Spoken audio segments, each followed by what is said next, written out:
Hello everyone, today we will discuss exercise 2.1 class 9th chapter 2 polynomials। आज हम exercise 2.1 के questions 1 to 5 discuss करेंगे, लेकिन इससे पहले अगर आपने मेरा चैनल सब्सक्राइब नहीं किया है तो सब्सक्राइब कर दीजिए, साथ ही बेल आइकन भी प्रेस कर दीजिए जिससे कि आपको हर एक वीडियो का नोटिफिकेशन मिलता रहे। So we start the question number 1। Question number 1 is which of the following expressions are polynomials in one variable and which are not।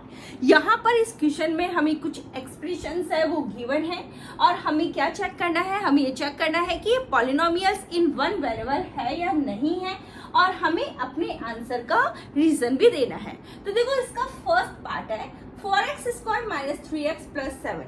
तो यहाँ पे ये जो फर्स्ट एक्सप्रेशन हमें गिवन है ये पॉलिनोमियल इन वन वेरिएबल है।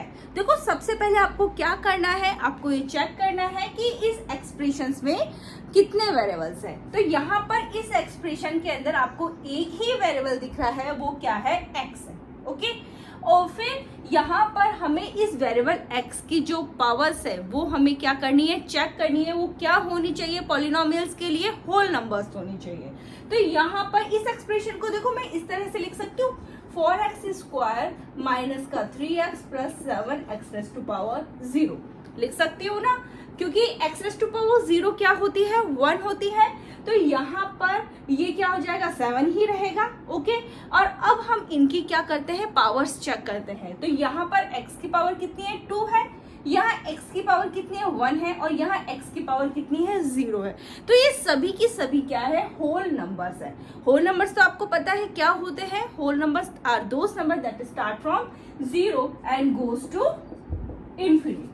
ओके, जो 0 से स्टार्ट होते हैं इंफिनिटी तक जाते हैं वो सभी के सभी क्या होते हैं, होल नंबर्स होते हैं। तो यहाँ पर इस एक्सप्रेशन में एक ही वेरिएबल है, वो क्या है, x है, और इसमें जो वेरिएबल्स की जो पावर्स है वो होल नंबर्स है। तो यहाँ पर ये जो एक्सप्रेशन हमें गिवन है वो पॉलिनोमियल इन वन वेरिएबल है। अब देखो आपको किस तरह से आंसर लिखना है, x is only variable in the given expression and powers of x 2, 1 and 0 are whole numbers, so that the expression 4x² minus 3x plus 7 is a polynomial in one variable। अब हम लेते हैं इसका second part. Second one y² plus √2। तो यहाँ पर हमें ये चेक करना है कि पॉलिनोमियल इन वन वेरिएबल है या नहीं है। तो ये भी पॉलिनोमियल इन वन वेरिएबल है। देखो इस एक्सप्रेशन को हम इस तरह से लिख सकते हैं y² plus √2 y⁻0। हमें पता है y⁻0 क्या होती है, 1 होती है। ओके, तो यहाँ पे ये क्या आ जाएगा, √2।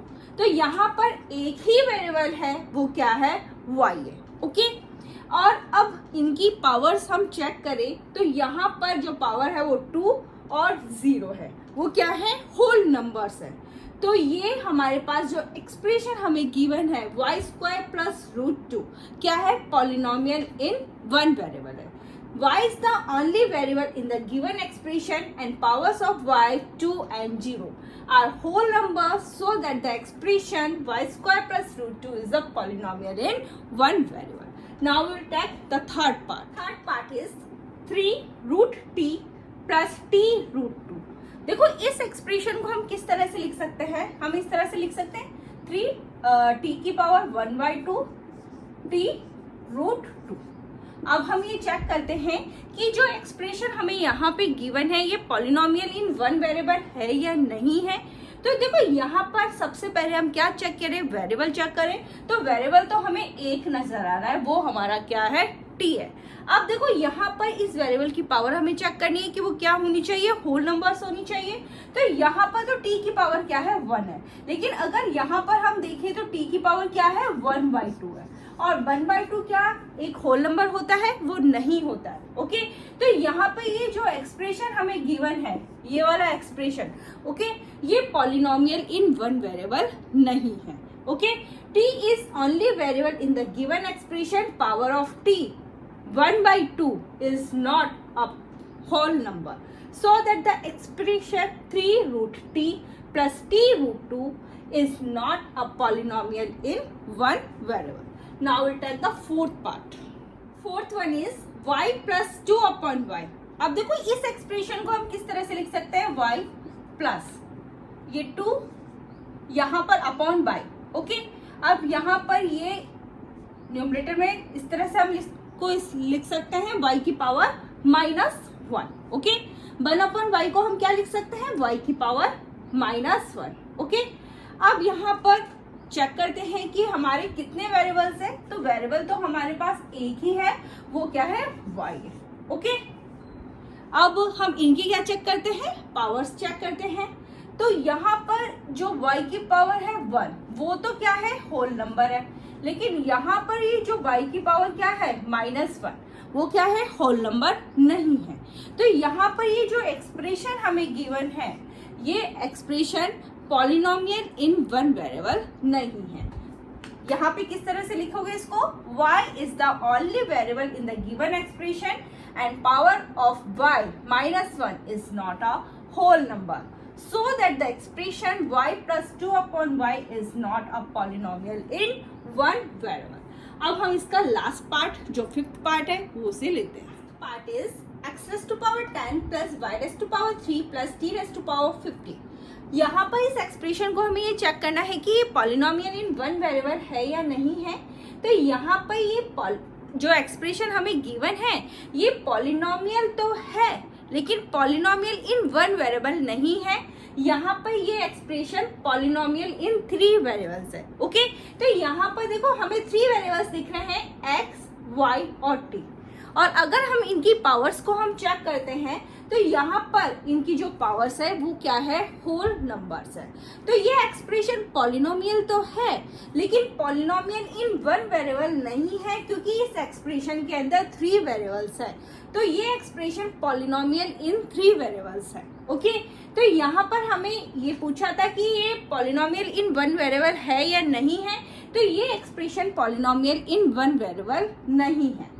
The power 10, 3, 50 are whole numbers and there are 3 variables in the expression x raised to power 10 plus y raised to power 3 plus t raised to power 50. Hence, it is not a polynomial in one variable. Okay? तो ये यहाँ पर first का last part था। अब हम discuss करेंगे second. Question number 2 is write the coefficient of x square in each of the followings. इनमें हमें क्या करना है, जो एक्स स्क्वायर है उसका कोफिशिएंट फाइंड करना है। तो इसका फर्स्ट पार्ट है 2 plus x square plus x. तो कोफिशिएंट होते क्या है, जो उसके साथ न्यूमेरिकल डिजिट मल्टीप्लाई हो रही होती है वो कोफिशिएंट होता है। तो एक्स स्क्वायर का कोफिशिएंट क्या होगा, यहाँ पर एक्स स्क्वायर के साथ में क्या मल्टीप्लाई हो रहा है, 1। ओके, तो यहाँ एक्स स्क्वायर का कोफिशिएंट क्या हो जाएगा, 1। Second is 2 minus x square plus x cube. Okay, तो यहाँ पर एक्स स्क्वायर का कोफिशिएंट क्या होगा, यहाँ पर कुछ नहीं है तो यहाँ पर क्या है, 1 है। ओके, तो एक्स स्क्वायर का कोफिशिएंट क्या हो जाएगा, -1। ठीक है, अब आते हैं थर्ड में, π/2 एक्स स्क्वायर प्लस एक्स। तो यहाँ एक्स स्क्वायर का कोफिशिएंट है π/2।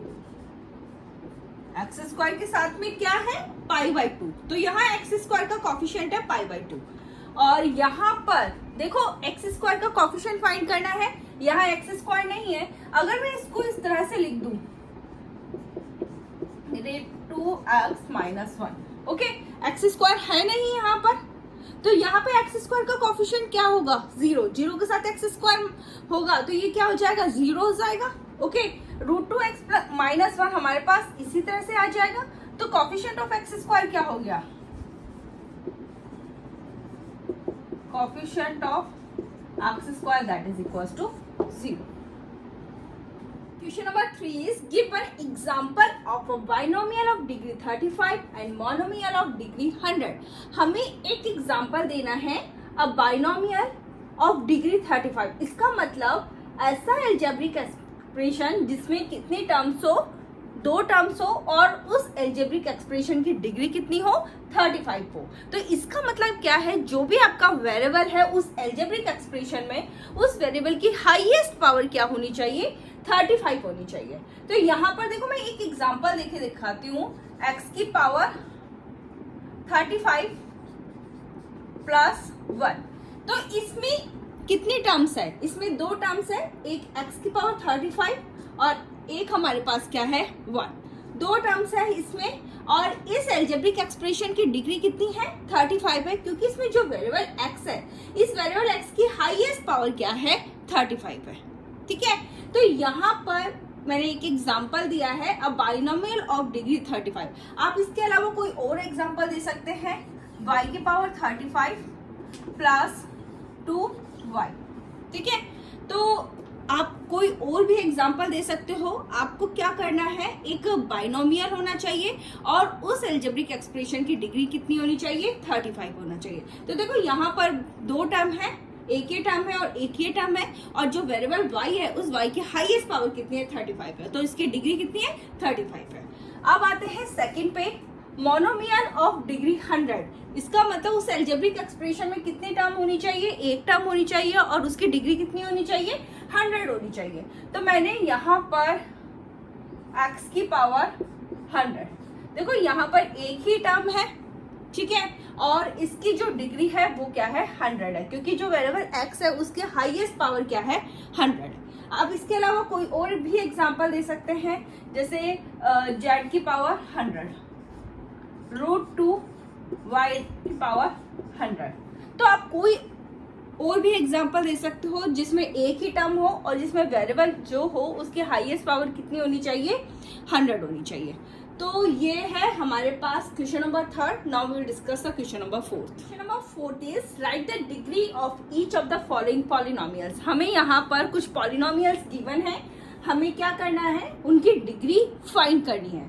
तो डिग्री होती क्या है, जो भी आपका पॉलिनोमियल है उसमें जो वेरिएबल है उस वेरिएबल की जो हाईएस्ट पावर होती है that is the degree of the polynomial.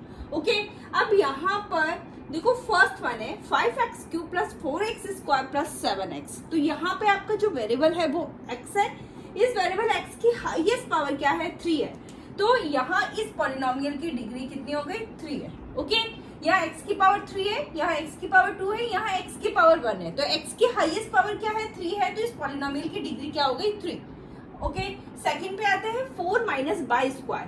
तो यहाँ पर इसकी डिग्री कितनी हो गई, इसकी डिग्री हो गई है 2।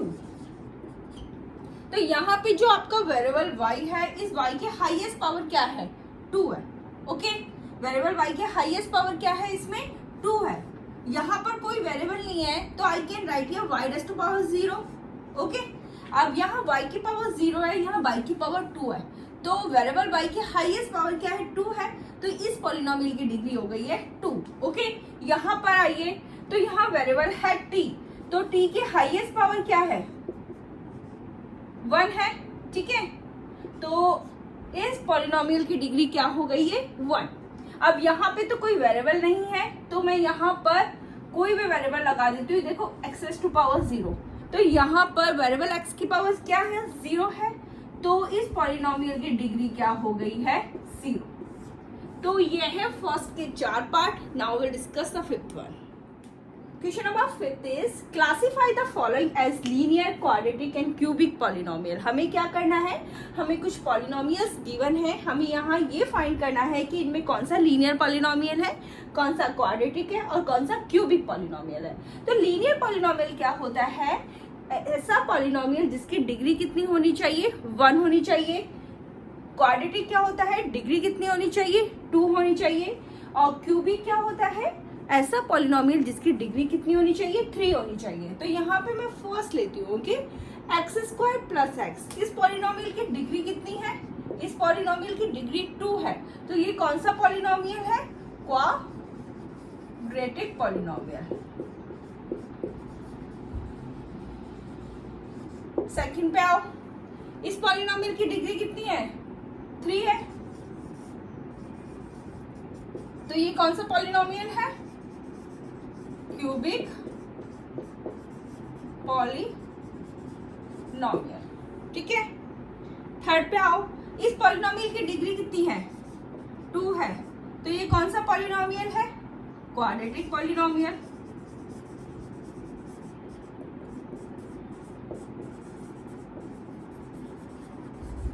ठीक है, इस पॉलिनोमियल की डिग्री कितनी है, इसकी है 1, तो ये कौन सा पॉलिनोमियल है, लीनियर पॉलिनोमियल।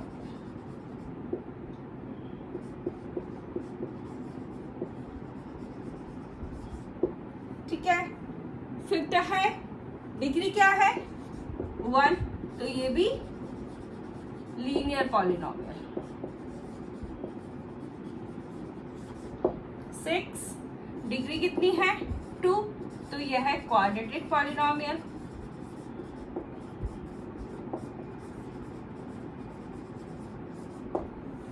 7, इसकी डिग्री कितनी है 3, तो यह है क्यूबिक पॉलिनोमियल।